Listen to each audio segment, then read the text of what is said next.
Hello hamsters, क्या आपको पता है कि इस समय बाजार में 2.4 मिलियन से अधिक क्रिप्टो करेंसियां प्रचलन में हैं? क्या क्रिप्टो करेंसी लॉन्च करना इतना आसान है कि इतने सारे लोग इसे कर रहे हैं? चलिए देखते हैं और पता करते हैं कि कैसे बनाते हैं अपनी खुद की क्रिप्टो करेंसी। पहला कदम है उद्देश्य तय करना। इसका मतलब है कि आपकी क्रिप्टो करेंसी क्या करेगी, आप क्रिप्टो करेंसी क्यों बना रहे हैं। क्या यह पैसे ट्रांसफर करने, आपकी संपत्ति स्टोर करने, स्मार्ट कॉन्ट्रैक्ट का समर्थन करने, डेटा वेरीफाई करने या स्मार्ट एसेट्स को मैनेज करने के लिए प्रयोग की जाएगी? आपकी करेंसी के उद्देश्य इसके विकास को मार्गदर्शन प्रदान करेगा और सुनिश्चित करेगा कि यह यूजर्स की आवश्यकताओं को पूरा करे। एक उदाहरण लेते हैं। डोजकॉइन को एक मजेदार मीम कॉइन के रूप में बनाया गया था और इसमें वो कार्यक्षमता नहीं है जो कुछ अन्य लोकप्रिय कॉइन्स जैसे कि इथेरियम में हो सकती है। इस निर्णय को अपना नॉर्थ स्टार, गाइडिंग फोर्स या जो कुछ भी आप इसे कहना चाहते हैं कहें, पर अब यह और गंभीर होने वाला है। दूसरा कदम है ये जानना कि क्या और मदद की आवश्यकता है। इस सपने को साकार करने के लिए आपको कुछ टेक्निकल स्किल्स की आवश्यकता होगी, जैसे कि डिस्ट्रीब्यूटेड लेजर्स की प्रोग्रामिंग करना, क्रिप्टोग्राफिक टेक्निक्स का उपयोग करना, प्रोसेस और प्रोसीजर को डेवलप करना, गेम थ्योरी को लागू करना और कोडिंग की गलतियों को ठीक करना। क्या ये दिलचस्प लगता है या भयानक?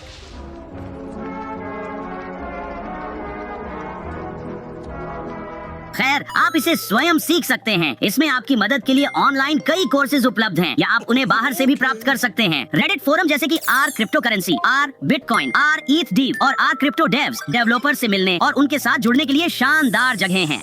साथ ही बिटकॉइन टॉक जैसे प्लेटफॉर्म भी हैं, जो कि वर्षों से क्रिप्टो करेंसी चर्चाओं और परियोजना सहयोग के लिए एक केंद्र रहे हैं। ब्लॉकचेन एज अ सर्विस या बास कंपनियां भी हैं जो लोगों की सहायता करती हैं नए ब्लॉकचेन नेटवर्क और क्रिप्टो करेंसियों को बनाने और बनाए रखने में। तो आपके पास ऑप्शन है।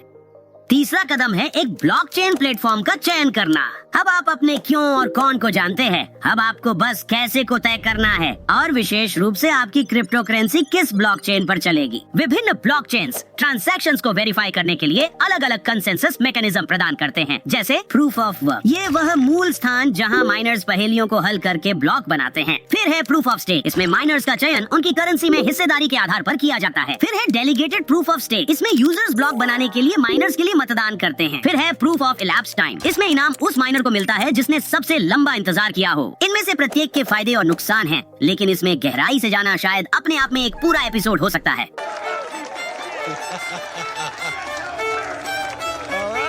आइए अब हम आगे बढ़ते हैं और इसके लॉजिस्टिक्स पर एक नजर डालें। चौथा कदम है नोड्स तैयार करना। नोड्स में कंप्यूटर हैं जो आपके ब्लॉकचेन पर ट्रांजैक्शन को प्रोसेस करते हैं और उन्हें वेरीफाई करते हैं। मूल रूप से ये वही हैं जो आपकी क्रिप्टो करेंसी को चालू रखते हैं। जब आप ये सेटअप कर रहे होंगे तब आपके मन में कुछ सवाल होंगे, जैसे इसका एक्सेस, मतलब नोड्स का उपयोग कौन कर सकता है, कैसे होस्टिंग करनी है, क्लाउड पर या लोकल, ऑपरेटिंग सिस्टम मतलब क्रिप्टो करेंसी नोड चलाने के लिए कौन से ऑपरेटिंग सिस्टम उपयुक्त हैं, उबुंटू या फेडोरा जैसी ओपन सोर्स सिस्टम सही हैं। फिर है हार्डवेयर। क्रिप्टो करेंसी नोड चलाने के लिए कौन से हार्डवेयर स्पेसिफिकेशन आवश्यक है।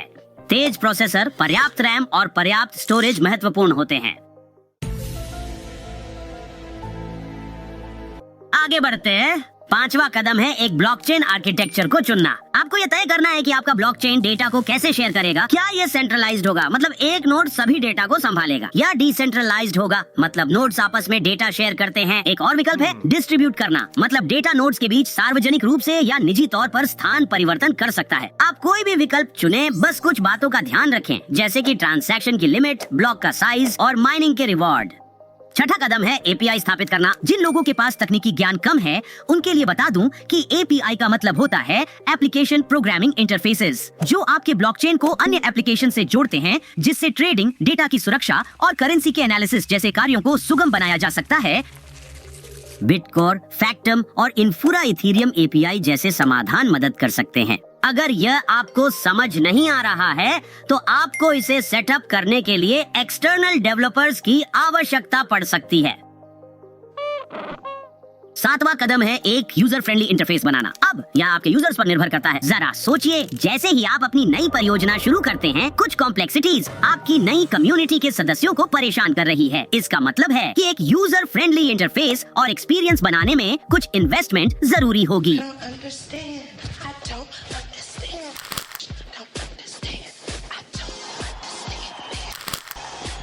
इस इंटरफेस को एक सर्वर और डेटाबेस की आवश्यकता है और इसे यूजर्स के लिए नेविगेट करना, उनके इन्वेस्टमेंट को मैनेज करना और सेटिंग को कॉन्फ़िगर करना आसान होना चाहिए। जरा सरल सोचिए और फिर इसे और भी सरल बनाइए। 8वां कदम है कानूनी पहलुओं पर विचार करना। कानूनी बातों को ना भूलें।